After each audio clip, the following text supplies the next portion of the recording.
وزارة الزراعة احنا عندنا ملفات، عندنا ملف الفراولة بيشتغل عليه معهد بحوث البساتين، الإدارة المركزية للمحاصيل الزراعية والبساتين، معهد بحوث الوقاية، لجنة التداول الحصرات الزراعية، كل مجموعة جهات متخصصين في ملف بيشتغلوا فيه. في أجهزة بتعاونهم زي معهد وقاية النبات عشان لو عندي مشاكل في المكافحة، معهد أمراض النبات، معهد بحوث الأراضي والمياه، لأن مثلا مشتل الفراولة لازم يكون معقم ويعقم بغاز، هذا الغاز بقى محرم دوليا. وفرنا الغاز بنصدر البديل. برضه شتلات فراولة. بنصدر شتلات فراولة، احنا مصدرين ما يقرب من 24 مليون شتلة فراولة عام 23. تمام، بخلاف الشتلات القومية يعني بتاعتنا. ده يمكن خبر حصري لكم انه مصر صدرت هذا العام 24 مليون شتلة في 23 مقارنة ب 6.7 مليون شتلة في الأعوام السابقة. شتلات الخضر. ولا هي ما بتصدرش في الشتلات غير مصدرين ما يقرب من 2 مليون شتلة فاكهة من كل الأنواع. يعني كونك دولة تصدر شتلة، دي ميزة نسبية عالية جدا في مجال الزراعة. مفيش، قليل جدا لما تلاقي دول تصدر شتلة. هتلاقي دول عربية تقول لك ما الدولة الفلانية بتصدر بذرة، بس الدولة الفلانية مش هي بلد المنشأ، ده هي جابت من دولة المنشأ كتجارة وبتبيعها للدول العربية، مثلا زي مثلا تقاوي الطماطم، تقاوي الخيار، تقاوي الفلفل، إلى ما إلى ذلك. ومثلا بنستورد من الأردن طماطم، لكن الأردن مش بلد التي أنتجت هذه الطماطم. كل المحاصيل بشكل عام، سواء محاصيل فاكهة، لو قلنا الموالح، العنب، المانجا، محاصيل تصديرية. احنا بنعمل ايه عشان نحافظ؟ احنا بنعمل منظومة مع الحجر الزراعي اسمها منظومة التكويد. حضرتك هتصدر، بتكود مزرعتك، انا كحجر زراعي بعرفها هي فين، مساحتها قد ايه، الاصناف اللي مزروعه فيها ايه، لو مانجو اعمارها قد ايه، لو موالح اعمارها قد ايه.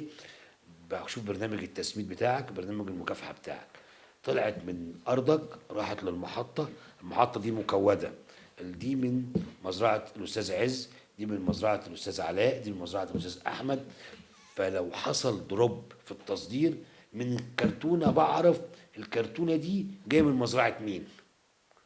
وبالتالي الحمد لله الحمد لله، على مدار الثلاث أعوام السابقة لم تأتي إلينا ملحوظة من أي دولة تم تصدير إليها محصول زراعي. ما عندناش ملحوظة واحدة، لأن في عملية التكويد دي، وفي أيضا عملية التتبع. يعني بنتتبع من عند المزارع لحد الطيارة أو ميناء الشحن. بالنسبة للتغيرات المناخية اللي حضرتك بتقول عليها، احنا عندنا أزمة حقيقية بالفعل، في تغيرات مناخية بيشهدها العالم كله. التغيرات المناخية أثرت العام الماضي على بعض المحاصيل زي الذرة، تؤثر على معظم المحاصيل. يعني التفاوت الرهيب بين درجات حرارة الليل والنهار، بين درجات حرارة اليوم واليوم الذي يليه، فجأة تنخفض درجة الحرارة أو ترتفع درجة الحرارة، ده بيأثر على المحاصيل الزراعية. علشان كده معالي وزير الزراعة وجه بتشكيل فرق إرشادية من المعاهد البحثية المتخصصة بتجوب كل ربوع مصر، بتقعد مع المزارعين تديهم التوصيات، بتطبق التوصيات لدى المزارع، بنشوف نتائج هذه التوصيات، وندعو المزارعين الآخرين يشاهدوا ما تم تنفيذه من توصيات. لأن المزارع بيقتنع بأمرين، يعني الأمر الأول ما يراه بعينه، والأمر الآخر ما يدخل جيبه. أنا زرعت محصول جاب لي 10 جنيه مكسب، هزرعه بعد السنة اللي بعدها.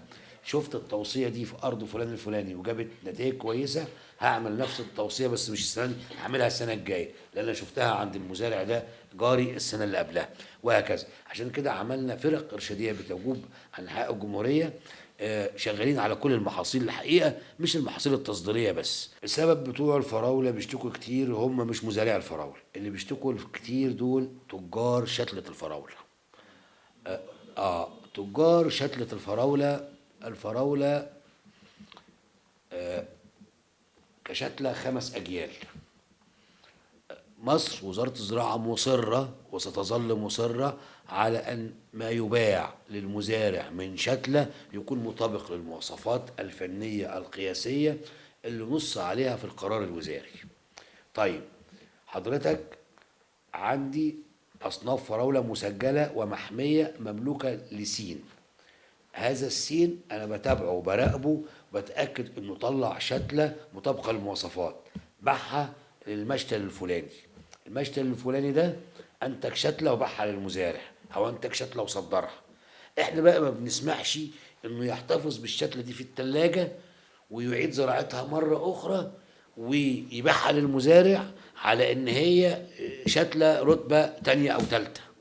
بنمنع ده تماما. عشان كده بتتعالى الأصوات. أدي الشكوى الأولى. الشكوى التانية منهم إنه صاحب حق الملكية الفكرية له مقابل مادي بيحصل عليه. هو التاجر أو صاحب المشتل عايز يدفع مقابل أقل. نحن لا نتدخل إطلاقا في العلاقة التجارية. يعني هو بياخد في الألف شتلة سي 10 جنيه، هو عايز ياخدها منه ب5 جنيه، فيدخل وزارة الزراعة طرف في الموضوع. أنا مش طرف حضرتك. القلم ده إنتاجي، كنت صاحبة حق الملكية الفكرية فيه، أنتجت منه 1000 قلم. لما بتيجي تدي ال1000 قلم دول تاجر يبيعهم، بتقول له تمن القلم جنيه وهاخد 5 قروش حق الملكية الفكرية. لو وزارة الزراعة تدخلت مع صاحب حق الملكية الفكرية كمان بشكل ودي، واتفقنا مع إنه بدال ال5 قروش دول خليهم قرش، ومع ذلك برضو بعض التجار غير راضيين وغير موافقين. طيب يا تجار يا بهوات يا محترمين يا بتوع الشكل، سجلوا أصناف بتاعتكم واحموها ونافسوا الجانب الأمريكي، واحنا موافقين وهنساعدكم ونديكم الدعم الفني كمان. هم حتى الآن مفيش إلا شركة واحدة دخلت بتسجلت صنف، والحمد لله يعني تقريبا المراحل الأولى فيه نجحت، ونتمنى أنها تنافس. هناك جانب آخر، شتلة جاية من أسبانيا، إحدى الشركات رخصنا لها واديناها الدعم الفني وتنافس. لكن احنا ما نتمناه أن مزارعي الفراولة وأصحاب مشاتل الفراولة يعملوا كيان خاص بيهم وينتجوا شتلة مصرية 100% ويتداولوها مع بعضهم البعض. لكن احنا ماضيين على اتفاقية اليوبوف اللي بتقول ان واجب مصر حماية الأصناف التي لها حماية فكرية.